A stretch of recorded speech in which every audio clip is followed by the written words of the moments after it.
আসসালামু আলাইকুম, আমি আরিফ বিল্লাহ। সবাই কেমন আছেন? আশা করি সবাই ভালো আছেন। আজকে আমি দেখাবো কিভাবে আপনি আপনার ওয়েবসাইটটি ক্লাউডফ্লেয়ারে অ্যাড করবেন এবং ক্লাউডফ্লেয়ারে অ্যাড করার যে বেনিফিটগুলো আছে সেগুলো সম্পর্কে ডিটেলস কিছু আলোচনা করব। ওকে, আচ্ছা।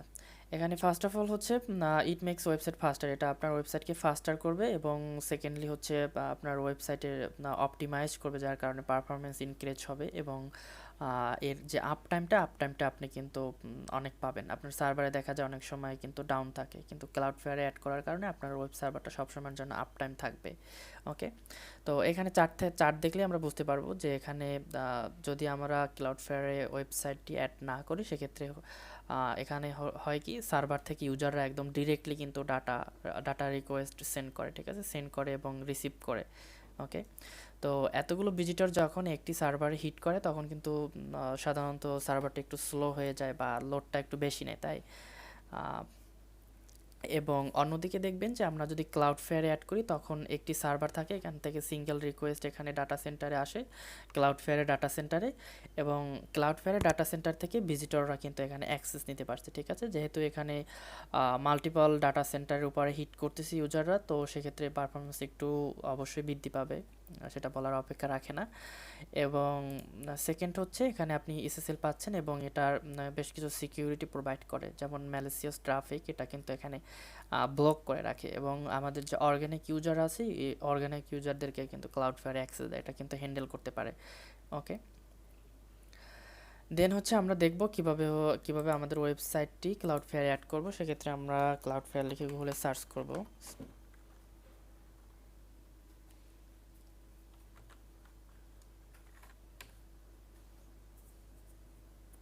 এখান থেকে দেখবেন cloudflare.com, এই ওয়েবসাইটটিতে আমরা ভিজিট করব। দেন এখান থেকে সাইন আপ, ঠিক আছে। আপনার একটা ইমেল দিয়ে এখানে সাইন আপ করবেন।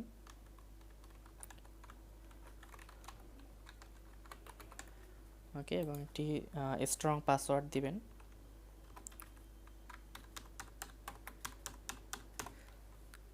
দেন ক্রিয়েট অ্যাকাউন্ট। অ্যাকাউন্ট খোলা খুবই সহজ, জাস্ট ইমেল এবং পাসওয়ার্ড দিলেই অ্যাকাউন্ট ক্রিয়েট হয়ে যাবে, ঠিক আছে।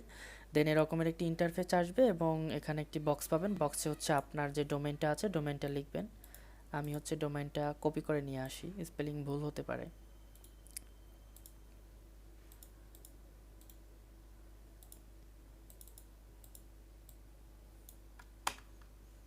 ঠিক আছে, আমরা ডোমেইন নেমটা দিলাম। এখন অ্যাড সাইট বাটনে ক্লিক করবেন। অ্যাড সাইট বাটনে ক্লিক করার পর এখানে নিচের দিকে স্ক্রল করলে দেখতে পাবেন যে এখানে ফ্রি ভার্সনের একটা বক্স আছে। এইগুলো আপনার প্রিমিয়াম ভার্সন, আমরা ফ্রি ভার্সন ইউজ করব। এখানে ক্লিক করবেন, ক্লিক করে কন্টিনিউ বাটনে ক্লিক করবেন। ওকে, এখানে আপনার যে ডিএনএস নেম সার্ভারগুলো আছে আর যে রেকর্ডগুলো আছে ওগুলো একটু স্ক্যানিং হচ্ছে, অল্প কিছু সময়ের ভিতরে স্ক্যানিংটা কমপ্লিট হবে। ওকে, দেন আমরা কন্টিনিউ করব। ওকে, বাই ডিফল্টভাবে এখানে দেখেন যে nsonsub.com আমার যে ডোমেইন প্রোভাইডার, ওনাদের নেম সার্ভারটা এখানে অ্যাড করা আছে। আমরা ক্লাউডফ্লেয়ার যে নেম সার্ভারটা দিচ্ছে এখানে প্রোভাইড করছে, এই নেম সার্ভারগুলো আমরা ওখানে অ্যাড করব, ঠিক আছে। আমরা এই নেম সার্ভারটা কপি করলাম।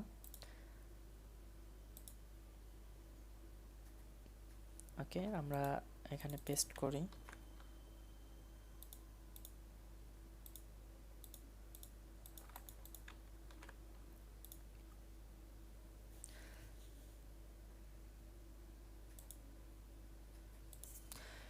ওকে, আমাদের নেম সার্ভার আপডেট করা হয়ে গেছে। এটা প্রপাগেট হতে 24 ঘন্টা পর্যন্ত সময় লাগতে পারে। অ্যাভারেজে দেখা যায় যে 2 থেকে 3 ঘন্টার ভিতরে অ্যাক্টিভ হয়ে যায়, ঠিক আছে। ক্লাউডফ্লেয়ারের যে নেম সার্ভারটা আছে এটা অ্যাক্টিভ হতে বলা যায় যে 3 থেকে 4 ঘন্টার মতো সময় লাগে। ওকে, দেন আমরা ক্লাউডফ্লেয়ারের মাধ্যমে সাইটটি ভিজিট করতে পারবো। আমরা এখান থেকে গেট স্টার্ট।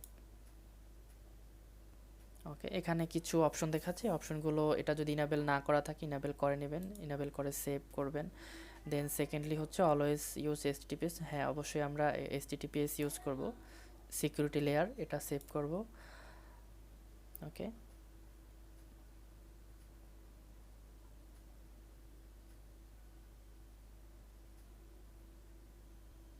আচ্ছা, আমরা একটু রিফ্রেশ দিই।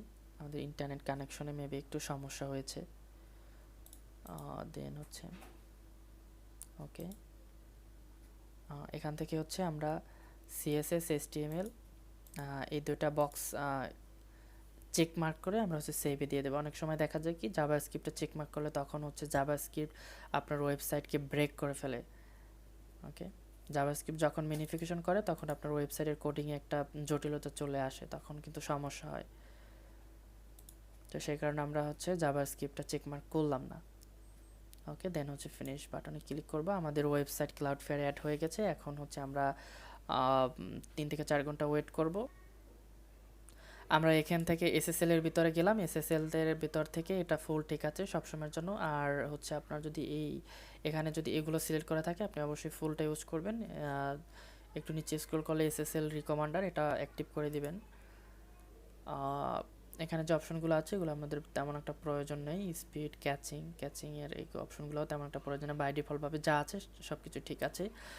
এখন হচ্ছে ডিএনএস এর যে বিষয়টা আছে, ডিএনএস হচ্ছে এখানে যদি আপনার ডিএনএস অটোমেটিক্যালি চেঞ্জ না হয়, এখানে যদি দেখেন যে ডিএনএস রেকর্ড অনেকগুলা নেই, জাস্ট 2টা বা 1টা আছে, তখন হচ্ছে আপনাকে অবশ্যই ম্যানুয়ালি অ্যাড করতে হবে। ম্যানুয়ালি রেকর্ড সেট করার জন্য আমি আরেকটি ভিডিও করব। যদি আপনি যদি এখানে দেখতে পান যে আপনার ওয়েবসাইটের যে রেকর্ডগুলো আছে এগুলো যদি এখানে ডিএনএস এর এখানে শো না করে, মিনিমাম 5টার কম থাকে, তখন হচ্ছে আপনি আমার ওই ভিডিওটা দেখে নিতে পারেন। ঠিক আছে, সবাই ভালো থাকবেন, সুস্থ থাকবেন, আল্লাহ হাফেজ।